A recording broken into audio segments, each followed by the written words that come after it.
Breaking news చూస్తున్నాం. సిద్దిపేట జిల్లా గజ్వేల్ నియోజకవర్గ సర్పంచ్ వార్డు మెంబర్ల ప్రమాణ స్వీకారోత్సవాల్లో పరిస్థితులు ఘర్షణలకు దారితీశాయి. వర్గల్ మండల కేంద్రంలో బీఆర్ఎస్ సర్పంచ్ వార్డు మెంబర్ల ప్రమాణ స్వీకారాల అనంతరం పార్టీ మద్దతుదారులు అభివృద్ధి పనుల విషయంలో స్టేజ్ పై మాట్లాడుతుండగా కాంగ్రెస్ పార్టీ నాయకులు అడ్డుకున్నారు. దీంతో ఇరు పార్టీ నాయకుల మధ్య మాటలు పెరిగి ఘర్షణ వాతావరణం చోటు చేసుకుంది. తోపులాటకు దారితీయడంతో ఉద్రిక్తత పరిస్థితి ఏర్పడుతుంది. పోలీసులు రంగప్రవేశం చేసి పరిస్థితులను చక్కబెట్టారు. బీఆర్ఎస్ సర్పంచ్ వార్డు మెంబర్లకు అదేవిధంగా బీజేపీ వార్డు మెంబర్లకు కుర్చీలు కేటాయించకపోవడంతో కాంగ్రెస్ బీఆర్ఎస్ నాయకుల మధ్య మాటామాట పెరిగి ఘర్షణకు దారితీసింది.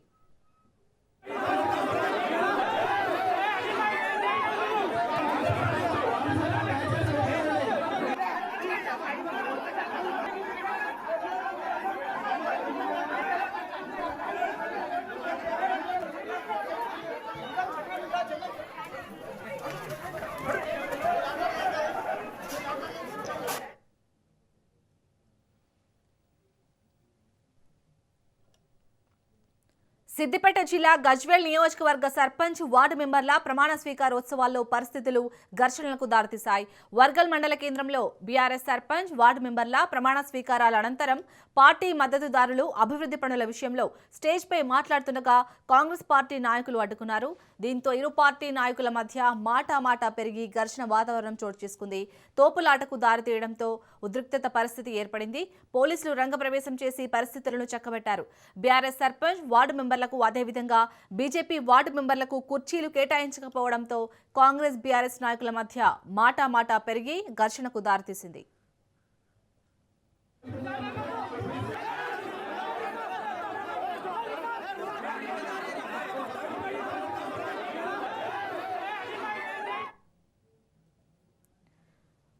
సిద్దిపేట జిల్లా వర్గల్లో అయితే ఇక్కడ కాంగ్రెస్ అలాగే బీఆర్ఎస్ నాయకుల మధ్య మాటామాట పెరిగి అయితే మొత్తానికి ఘర్షణ వాతావరణం నెలకొన్నట్టుగా తెలుస్తుంది. దీనికి సంబంధించి పూర్తి డీటెయిల్స్ మా ప్రతినిధి రాజు అందిస్తారు. రాజు, ప్రజెంట్ అక్కడ సిచ్యువేషన్ ఏ విధంగా ఉంది? సిద్దిపేట జిల్లాలో అక్కడక్కడ చెదురుమూరు ఘటనలు చోటు చేసుకున్నాయి. ముఖ్యంగా వర్గల్ మండల కేంద్రంలో బీఆర్ఎస్ సర్పంచ్ గెలవడము, అక్కడ ఇంతకుముందు గతంలో కాంగ్రెస్ పార్టీ ఎమ్మెల్యేగా ఉన్నటువంటి నర్సారెడ్డి, అదేవిధంగా నర్సారెడ్డి కూతురు ఇప్పుడు డిసిసి అధ్యక్షులుగా ఉన్నారు. అది సొంత గ్రామం అయినప్పటికీ టీఆర్ఎస్ ఆ స్థానాన్ని చేజించుకోవడంతో కొంత అప్పటి నుంచే కొంత కాంగ్రెస్ నాయకులు జీర్ణించుకోలేక ఈ రోజు ప్రమాణ స్వీకారం రోజున అక్కడ బీఆర్ఎస్ పార్టీ గెలవడంతో ఇద్దరి మధ్య కొంత ఘర్షణ వాతావరణం నెలకొంది. అదేవిధంగా బీఆర్ఎస్ నాయకులు ఈ రోజు కేసీఆర్ ప్రభుత్వం పోయినప్పటి నుంచి వర్గల్ మండల కేంద్రంతో పాటు గజ్వేల్ నియోజకవర్గంలో కూడా ఎక్కడ అభివృద్ధి జరుగుతుందని చెప్పి వాళ్ళు మాట్లాడడంతోనే అక్కడ ఘర్షణ వాతావరణం చోటు చేస్తుంది. వెంటనే అటు కాంగ్రెస్ బీఆర్ఎస్ నాయకులు ఒకరికొకరు నినాదాలు ఇచ్చుకోగా రంగప్రవేశం చేసినటువంటి పోలీసులు ఇద్దరి కార్యకర్తలకు కూడా దూరం చేసినటువంటి పరిస్థితి కనిపిస్తా ఉంది. అక్కడ ప్రస్తుతానికైతే పరిస్థితులు చక్కదిద్దాయి. అదేవిధంగా జగదేవ్పూర్ మండల కేంద్రంలో కూడా ఇదే పరిస్థితి నెలకొంది. జగదేవ్పూర్ మండల కేంద్రంలో కూడా బీఆర్ఎస్ సర్పంచ్ గెలవడంతోనే అక్కడ కూడా కాంగ్రెస్ మరియు బీజేపీ బీఆర్ఎస్ మధ్య కొంత ఉద్రిక్త పరిస్థితులు నెలకొన్నాయి. అక్కడ కూడా పోలీసులు రంగప్రవేశం చేసి వారిని కూడా సంధానించే ప్రయత్నం చేశారు. మొత్తానికి ఇలా అనేక గ్రామాల్లో కూడా ఈరోజు ఏదైతే మండల కేంద్రంలో పూర్తి స్థాయిలో అటు బీఆర్ఎస్ గెలవడము, కొన్ని స్థానాల్లో బీజేపీ కూడా కొంత కొంత బలాన్ని ప్రదర్శించడంతో ఈ రోజు జీర్ణించుకోవాలని కాంగ్రెస్ నాయకులు, కాంగ్రెస్ కార్యకర్తలు అక్కడ కొంత ఘర్షణ వాతావరణాన్ని సృష్టించే ప్రయత్నం చేశారు. కాబట్టి ఖచ్చితంగా రాబోయే రోజుల్లో బీఆర్ఎస్ ప్రభుత్వమే గెలుస్తుందని చెప్పి అటు బీఆర్ఎస్ నాయకులు ఎట్టి పరిస్థితుల్లో ఇటు కాంగ్రెస్ ప్రభుత్వం మాత్రమే నిలబడుతుంది, రాబోయే రెండో ప్రభుత్వం కూడా కాంగ్రెస్ అని చెప్పి అటు కాంగ్రెస్ నాయకులు ఒకరికొకరు వాదోపవాదాలు చేసుకుంటూ నిదానం చేయడంతోనే ఈ రోజు ఘర్షణ వాతావరణం అయితే చోటు చేసుకుంది. రైట్, థ్యాంక్ యూ రాజు.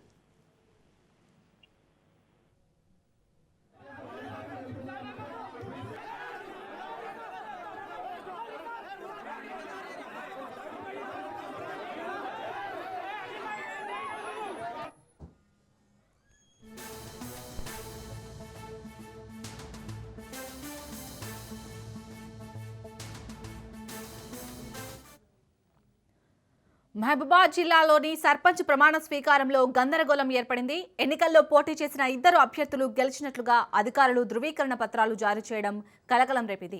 ఆలస్యంగా వెలుగులోకి వచ్చిన ఈ ఘటన స్థానికంగా తీవ్ర చర్చకు దారితీసింది. తొలుత బీఆర్ఎస్ పార్టీ అభ్యర్థి స్వాతి 3 ఓట్ల తేడాతో విజయం సాధించినట్లు రిటర్నింగ్ అధికారి ప్రకటించారు. దీంతో ఆమెకు గెలుపు ధృవీకరణ పత్రం అందజేశారు. అయితే అరగంట గడిచిన తర్వాత కాంగ్రెస్ పార్టీ అభ్యర్థి సుజాత 1 ఓటు తేడాతో గెలిచినట్లు మళ్లీ ప్రకటించారు. ఇద్దరికి ధృవీకరణ పత్రం అందజేయడంతో గందరగోళానికి దారితీసింది. ఇద్దరు అభ్యర్థులు ప్రమాణ స్వీకారానికి ఏర్పాట్లు చేసుకుని బంధువులు అనుచరులను ఆహ్వానించడంతో పరిస్థితి ఉద్రిక్తంగా మారింది. ఈ వ్యవహారంపై స్పష్టత ఇవ్వాలని గ్రామస్తులు డిమాండ్ చేస్తున్నారు. సర్పంచ్ అభ్యర్థి నూనవాజ్ స్వాతి గారు ప్రమాణ స్వీకారానికి వస్తుంటే 5 వార్డు మెంబర్లతో సహా ఇక్కడ గ్రామ పంచాయతీ దగ్గర అడ్డుకున్నారు. ప్రమాణ స్వీకారానికి రానియకుండా అడ్డుకున్నారు. ఇటు ఈ విషయంపై కలెక్టర్ గారి చర్య తీసుకొని ఇటు 5 వార్డు మెంబర్తో పాటు సర్పంచ్ అభ్యర్థికి ప్రమాణ స్వీకారం చేయించగలని మాకు ఆరో మేడం పత్రం ఇచ్చింది సార్. గెలిచినామని పత్రం ఇచ్చింది. ఇవాళ ప్రమాణ స్వీకారంకి సిద్ధమైతే వచ్చినాం సార్. మాకైతే ప్రమాణ స్వీకారం జరిగించాలి సార్. 3 ఓట్లతోటి గెలిచినామా అని పత్రం అయితే ఇచ్చారు సార్. ఇచ్చినాక బయటకు వచ్చేసినాం. బయటకు వచ్చినాక తర్వాత అందులో ఏం జరిగిందో మాకైతే తెలియదు సార్. 1 ఓటుతోని మళ్ళీ నువ్వు గెలిచినావా అని ఆమెకు చెప్పారు సార్. ఫస్ట్ నాకైతే ఇచ్చారు సార్. 3 ఓటుతో గెలిచినామని నాకైతే పత్రం ఇచ్చారు. నేను బయటకు వచ్చేసిన. లోపల ఏం జరిగిందో నాకైతే తెలియదు సార్. ప్రమాణ స్వీకారం మంచిగా జరిగించాలని అందరికీ కోరుకుంటున్నా సార్. గెలిచినాక రీకౌంటింగ్ చేద్దని చెప్పదు.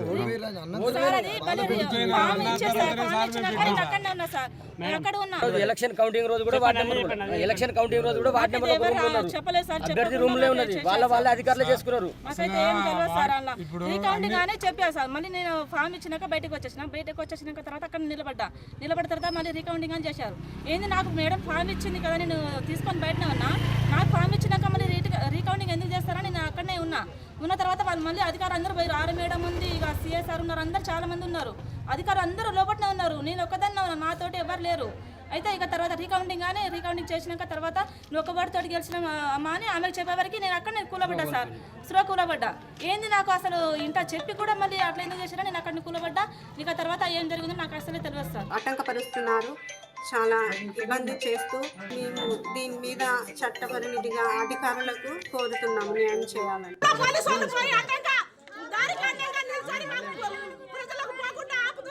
3 ఓట్లతో గెలుపొందరని ఆర్ఓ గారే ఎలక్షన్ కమిషనర్ అధికారే మాకు ప్రకటించారు. వాళ్ళు ఒక రిసిప్ట్ కూడా మాకు రాసిచ్చారు. ఆ రిసిప్ట్ మాతోటి ఉంది. ఆ రిసిప్ట్ తోటి పోతా అంటే మాకు అనుమతిస్తలేరు. దయచేసి వాళ్ళని మాత్రం అందరిని అనుమతిస్తారు. మాకు మాత్రం ఇక్కడ తండ రోడ్డు గురించి ఇక్కడ తండ రోడ్డు వచ్చే కాడ బారిగేట్లు వేసారు. బారిగేట్లు వేసిన కాడ మాకు లోపలికి అనుమతిస్తలేరు. దయచేసి మా సర్పంచ్ గారిని నూనవాజ్ స్వాతి గారిని దయచేసి న్యాయం చేయగలరు. ఆసిఫాబాద్ జిల్లా వాంకిడి మేజర్ గ్రామ పంచాయతీ ప్రమాణ స్వీకారానికి సర్పంచ్తో పాటు 7 వార్డు సభ్యులు హాజరు కాలేదు. దీనిపై వివరణ కోరగా ఈ రోజు ముహూర్తాలు బాగాలేదని బుధవారం రోజు ప్రమాణ స్వీకారం చేస్తామని తెలిపారు. గ్రామ పంచాయతీ పరిధిలో 14 మంది వార్డు సభ్యులు ఉన్నారు. ప్రమాణ స్వీకారానికి ఉప సర్పంచ్తో పాటు 6 వార్డు సభ్యులు మాత్రమే హాజరు కావడంతో అధికారులు వారితో ప్రమాణం చేయించారు. సగం కోరం ఉండడం వల్ల బాధ్యతలు చేపట్టినట్లు అధికారులు తెలిపారు. వాంకిడి గ్రామ పంచాయతీలో సభ్యుల మధ్య భేదం ఉండడం వల్లనే ఓ సర్పంచ్ వర్గం హాజరు కాలేదని గ్రామస్తులు చర్చించుకుంటున్నారు.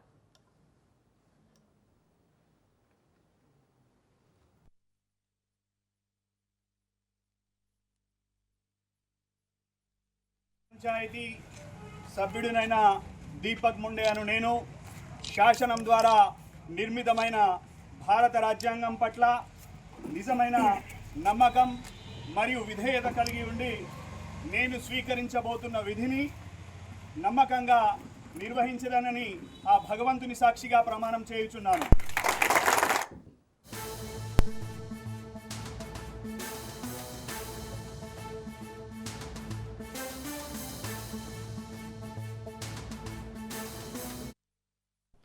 కడప జిల్లా ప్రొద్దుటూరులో శ్రీ అగస్తేశ్వర స్వామి రాజేశ్వర దేవి అమ్మవార్ల ఆభరణాలు పరిశీలించారు. ఇటీవల ఆలయంలో బంగారు ఆభరణాలపై పలు ఆరోపణలు వెల్లువెత్తాయి. దీనిపై రాజ్ న్యూస్ తెలుగులో వరుస కథనాలు ప్రచురించడం జరిగింది. దీంతో కర్నూలు నుంచి జ్యువెలరీ వెరిఫికేషన్ అధికారులను అక్కడ అధికారి పాండురంగారెడ్డి ఇతర అధికారులు లెక్కలు తేల్చేందుకు ప్రొద్దుటూరు ఆలయానికి చేరుకున్నారు. 2021 వరకు అధికారిక లెక్కల ప్రకారం 737 గ్రాముల బంగారం, 135 కేజీల 351 గ్రాముల వెండిని గుర్తించారు. ఆరోపణల నేపథ్యంలో 2021 నుంచి 2025 వరకు అధికారిక లెక్కలు తేలాల్సి ఉంది. ఈ వెరిఫికేషన్ కి శివాలయం in charge EO Venkata Subbaiah, junior assistant Shivaprasad, ఇతర ఆలయ సిబ్బంది హాజరయ్యారు.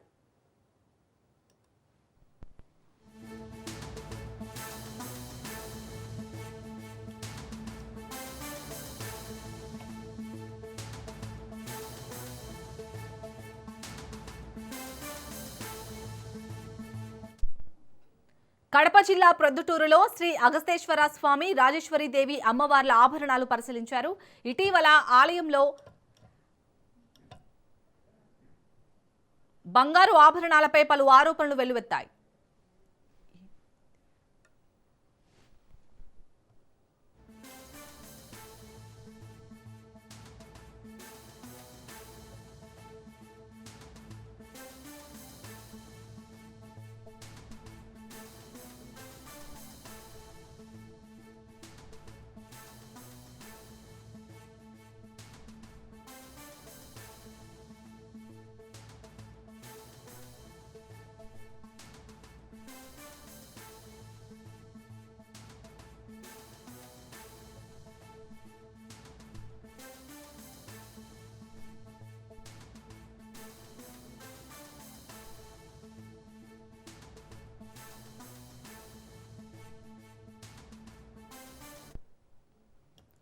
రాజ్ న్యూస్ కథనాలకు స్పందన వచ్చింది. కడప జిల్లా ప్రొద్దుటూరు శ్రీ అగస్తేశ్వర స్వామి, రాజేశ్వర దేవి అమ్మవార్ల ఆభరణాల వెరిఫికేషన్ జరుగుతుంది.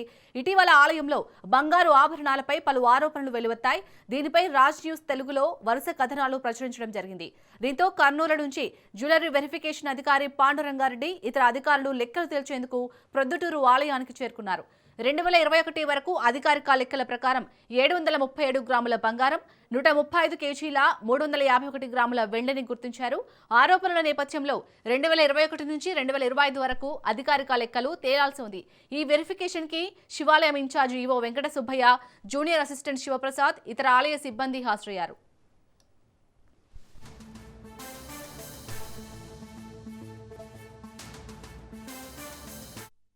కడప జిల్లా ప్రొద్దుటూరులోని శ్రీ అగస్తేశ్వర స్వామి, రాజేశ్వరి దేవి ఆలయంలో ఉద్రిక్తత చోటు చేసుకుంది.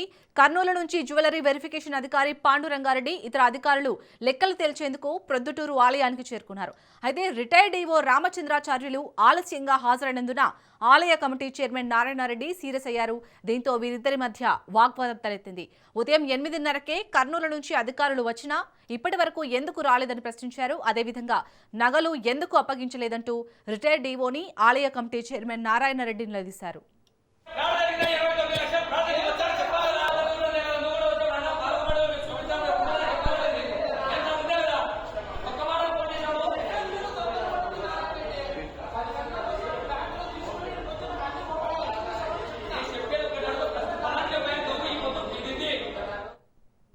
రైట్గా ఇదే అంశానికి సంబంధించి పూర్తి డీటెయిల్స్ మా ప్రతినిధి హుస్సేన్ అందిస్తారు. హుస్సేన్. Thank you Shalini. కడప జిల్లా ప్రొద్దుటూరులోని శ్రీ అగస్తేశ్వర ఆలయంలో అధికారుల అవినీతి నీళ్లు ఒక్కొక్కటిగా వెలుగు చూస్తాయని మనం చెప్పుకోవచ్చు. ఇక్కడ ఏళ్ల తరబడి సాగుతున్నటువంటి అవినీతి అక్రమాలపై రాజ్ న్యూస్ వరుస కథనాలను ప్రసారం చేయడం జరిగింది. అయితే దీంతో రాష్ట్ర దేవాదాయ శాఖ తీవ్ర స్థాయిలో స్పందించి విచారణకు ఆదేశించింది. కర్నూలు డివిజన్ జ్యువెలరీ అప్రైజర్ అయినటువంటి పాండురంగారెడ్డి నేతృత్వంలో ఒక బృందం ఇవాళ ప్రొద్దుటూరు పట్టణానికి రావడం జరిగింది. ఇక్కడి శివాలయంలో ఇవాళ ఉదయం 8:30కే అధికారుల బృందం చేరుకోగా స్థానికంగా ఉండాల్సినటువంటి అంటే అప్పటికే ఆలయంలో హాజరు కావాల్సినటువంటి అధికారులు కానీ తర్వాత రిటైర్డ్ అధికారులు కానీ రాకపోవడంతో ఆయన తీవ్రమైనటువంటి ఆగ్రహానికి గురయ్యారు. అలాగే ఆలస్యంగా అంటే దాదాపుగా 11 గంటల ప్రాంతంలో అధికారులు రావడంతో ఈ అధికారి అంటే కర్నూలు నుంచి వచ్చినటువంటి ఉన్నతాధికారి వారిపై ఆవేశానికి ఆగ్రహం వ్యక్తం చేశారు.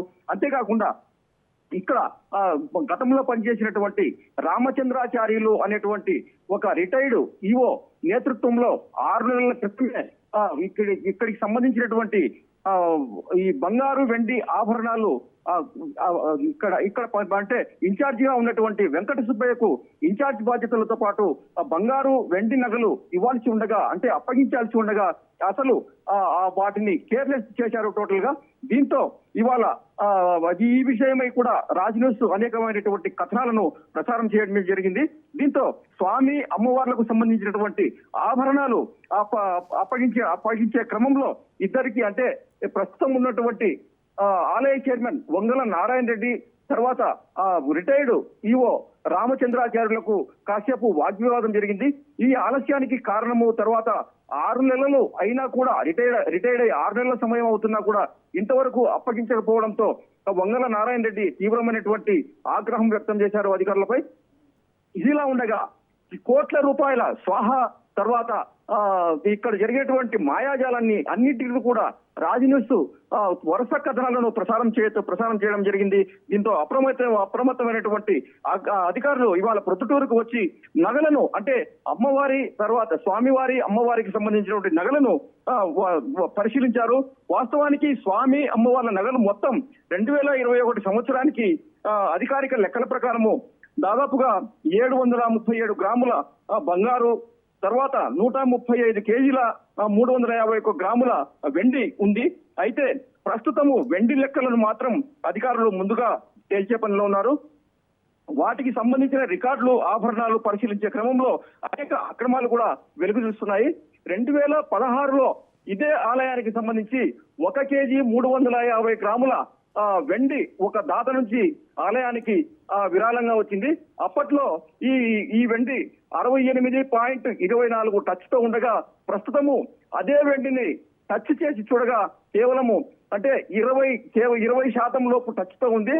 అయితే దీన్ని ఇక్కడ ఉన్నటువంటి జూనియర్ అసిస్టెంట్ శివప్రసాద్ మాయాజాలమే ఇదని ఇప్పుడు పక్కాగా తేలిపోయినటువంటి అంశం ఉంది.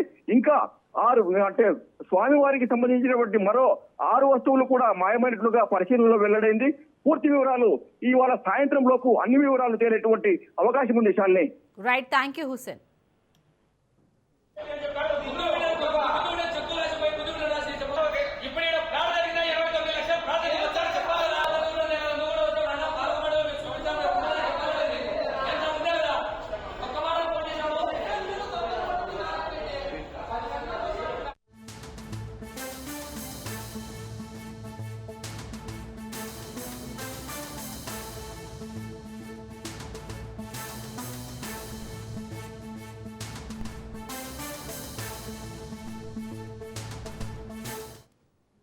బ్రేకింగ్ న్యూస్ చూస్తున్నాం. నేషనల్ హెరాల్డ్ కేసులో ఢిల్లీ హైకోర్టుని ఈడీ ఆశ్రయించింది. సోనియా గాంధీ, రాహుల్ గాంధీలపై ఈడీ దాఖలు చేసిన ఛార్జ్షీట్ ని ఇవాళ ట్రయల్ కోర్టు తిరస్కరించింది. ట్రయల్ కోర్టు ఉత్తర్వులను హైకోర్టులో సవాల్ చేసింది ఈడీ. సోనియా గాంధీ, రాహుల్ గాంధీలకు ఢిల్లీ హైకోర్టు నోటీసులు జారీ చేసింది.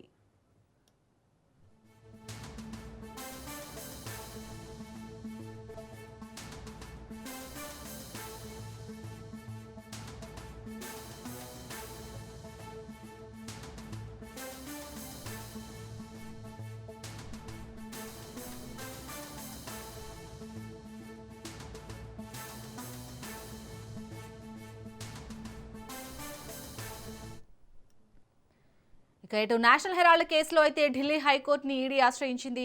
సోనియా గాంధీ, రాహుల్ గాంధీలపై ఈడీ దాఖలు చేసిన ఉత్తర్వులను హైకోర్టులో సవాల్ చేసింది. ఇటు ఈడీ సోనియా గాంధీ అలాగే రాహుల్ గాంధీలకైతే ఢిల్లీ హైకోర్టు నోటీసులు జారీ చేసింది. రైట్, ఇక ఇదే అంశానికి సంబంధించి పూర్తి డీటెయిల్స్ మా క్రైమ్ బ్యూరో చీఫ్ మధు అందిస్తారు. మధు, ఆ నోటీసుల్లో ఏమని పేర్కొంది ఢిల్లీ హైకోర్టు?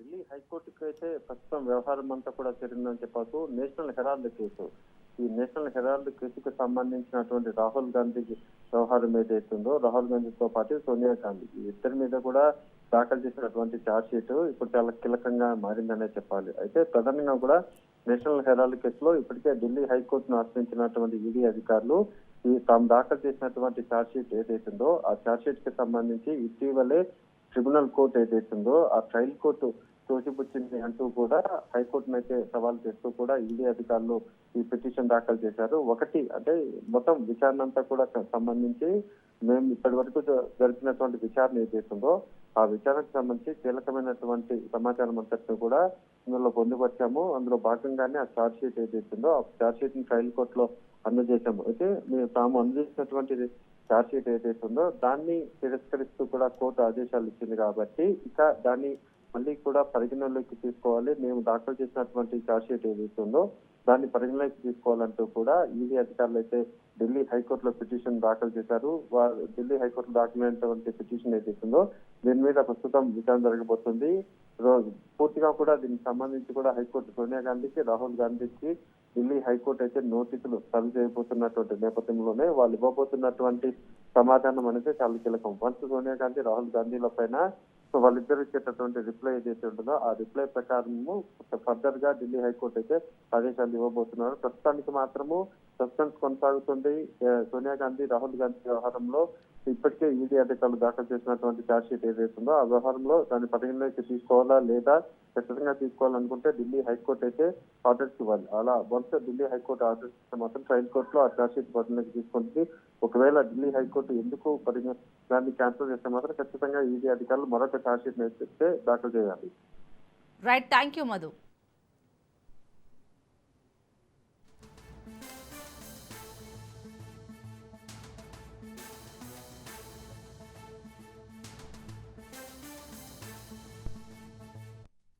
వరంగల్ జిల్లా చెన్నారావుపేటలో ఉద్రిక్తత తలెత్తింది. పంచాయతీ పాలక మండలి ప్రమాణ స్వీకార కార్యక్రమంలో గొడవ జరిగింది. కాంగ్రెస్ బీఆర్ఎస్ మధ్య పాటలు చిచ్చురేపాయి. తమ పార్టీకి సంబంధించిన పాటలు వేయాలంటూ కాంగ్రెస్, తమ పార్టీకి సంబంధించిన పాటలే వేయాలని ఇటు బీఆర్ఎస్ నేతలు పట్టుబట్టారు. దీంతో రెండు వర్గాలు పరస్పరం కుర్చీలతో దాడి చేసుకున్నారు.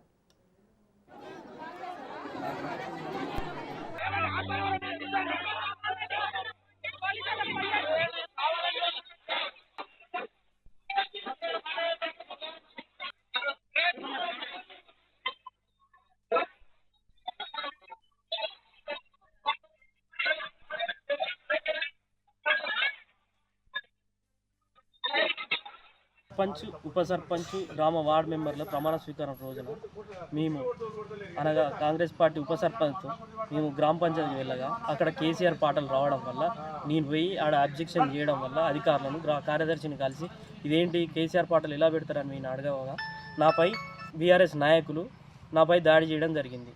దీంట్లో ముఖ్యంగా కుసుమ నరేందర్, మూడు రమేష్, మూడు బిక్కు, గుగులోతు రమేష్ తదితరులు నాపై దాడి చేయడం జరిగింది. కంకల రాజు. పల్నాడు జిల్లా గురజాలలో ఉద్రిక్తత చోటు చేసుకుంది.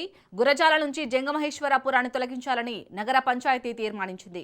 జంగమహేశ్వరపురం తొలగింపుపై నగర పంచాయతీలో ఓటింగ్ ప్రక్రియ ఏర్పాటు చేశారు. దీంతో పంచాయతీ కార్యాలయంలోకి వైసీపీ సభ్యులు వెళ్లేందుకు యత్నిస్తుండగా గేటు దగ్గరే టీడీపీ సభ్యులు అడ్డుకున్నారు. దీంతో ఇరు వర్గాల మధ్య ఉద్రిక్తత తలెత్తింది. ఇరు పార్టీలకు చెందిన కార్యకర్తలు, నాయకులు భారీగా నగర పంచాయతీ వద్దకు చేరుకున్నారు. ఎలాంటి అవాంఛనీయ సంఘటనలు జరగకుండా పోలీసులు భారీ బందోబస్తు ఏర్పాటు చేశారు.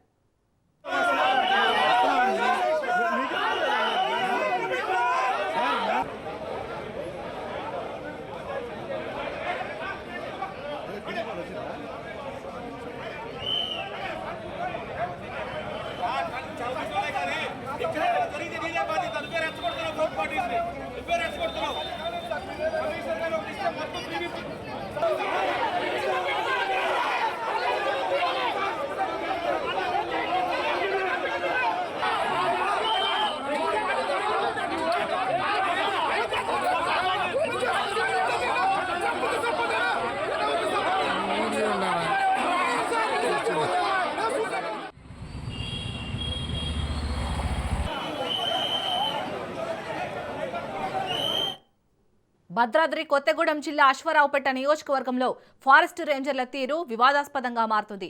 పుష్ప సినిమా తరహాలో స్మగ్లింగ్ విజువల్స్ సృష్టించే ప్రయత్నం చేశారు. ఓ వ్యాన్లో కలప దుంగలు, వాటిపై శనక్కాయల బస్తాలతో వెళ్తుండగా పట్టుకున్నట్లు కల్పిత కథ సృష్టించారు. జరగని కలప అక్రమ రవాణాలో అమాయకులను ఇరికించడానికి ప్రయత్నించారు.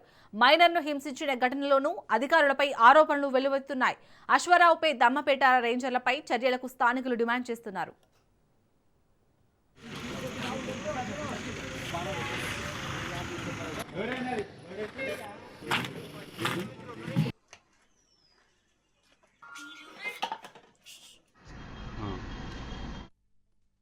దమ్మపేట రేంజ్లోని అడవిలో కొందరు కలప స్మగ్లర్లు చెట్లు నరికి రవాణా చేయడానికి ఓ వ్యాన్ని అద్దెకు మాట్లాడుకున్నారు.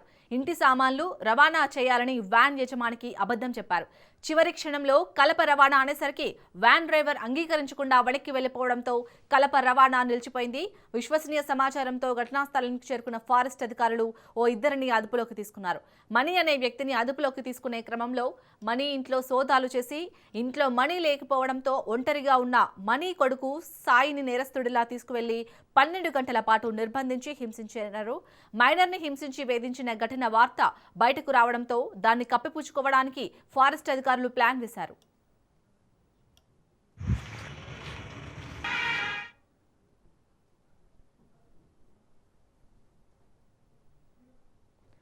కలప రవాణా చేయడానికి స్మగ్లర్లు బాడుగకు మాట్లాడుకున్న వ్యాన్ ని ఇందులో ఇరికించే ప్రయత్నం చేశారు. ఘటన జరిగిన 2 రోజుల తర్వాత శనక్కాయల లోడ్తో వెళ్తున్న సదరు వ్యాన్ ని అటకాయించి అటవీశాఖ కార్యాలయానికి తరలించారు. శనక్కాయల బస్తాల అడుగు భాగంలో కలప దుంగలు పెట్టి రవాణా చేస్తుండగా పట్టుకున్నట్లు ఫారెస్ట్ అధికారులు మీడియాకి లీకులు కూడా ఇచ్చారు. శనక్కాయల యజమాని ఒత్తిడి చేయడంతో బస్తాలను వేరే వాహనంలో తరలించే క్రమంలో వీడియోలు తీయగా అసలు ఆ వ్యాన్లో ఏ విధమైన కలప లేకపోవడం స్పష్టంగా కనిపించింది.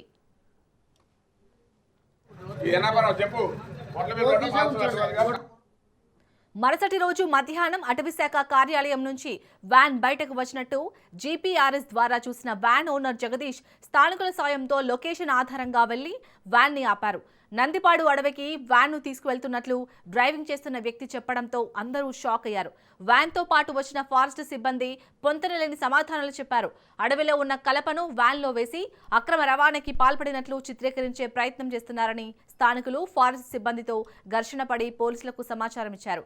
ఘటనా స్థలికి చేరుకున్న పోలీసులు అందరినీ సముదాయించి వ్యాన్ ని తిరిగి ఫారెస్ట్ కార్యాలయానికి తరలించారు.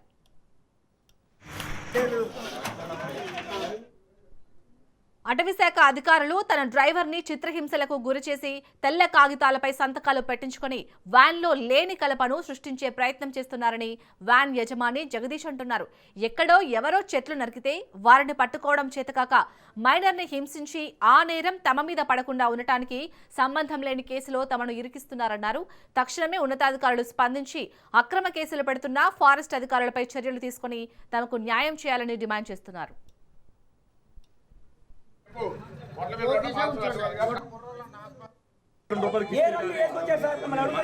అసలు మా డ్రైవర్ ఇంటి సామాన్ అనేది నందిపాడు వెళ్తానని ఏంటంటే డ్యూటీలో చేసుకుని ఏదైనా చేస్తే దేనికైనా చెల్లుబాటు పడి బండి అప్పుడు ఎవరున్నారు బండిని ఎవరు వేసినామన్నారు వాళ్ళంటే ఎవరు వాళ్ళంటే ఎవరు చెప్పు బండి సైడ్ ఉంది అయ్యో ఎవరు ఎవరు చెప్పు దగ్గర ఎవరు చెప్పు బండి ఎవరు చేసినామని ఎవరో ఈయన ఫారెస్ట్ ఆఫీసర్ గారు ఈయన ఫారెస్ట్ ఆఫీసర్ గారేనా ఇంకెవరో బ్రహ్మణం ఇంకా ఈ బండి వచ్చారా నువ్వు ఏ బండి వచ్చావు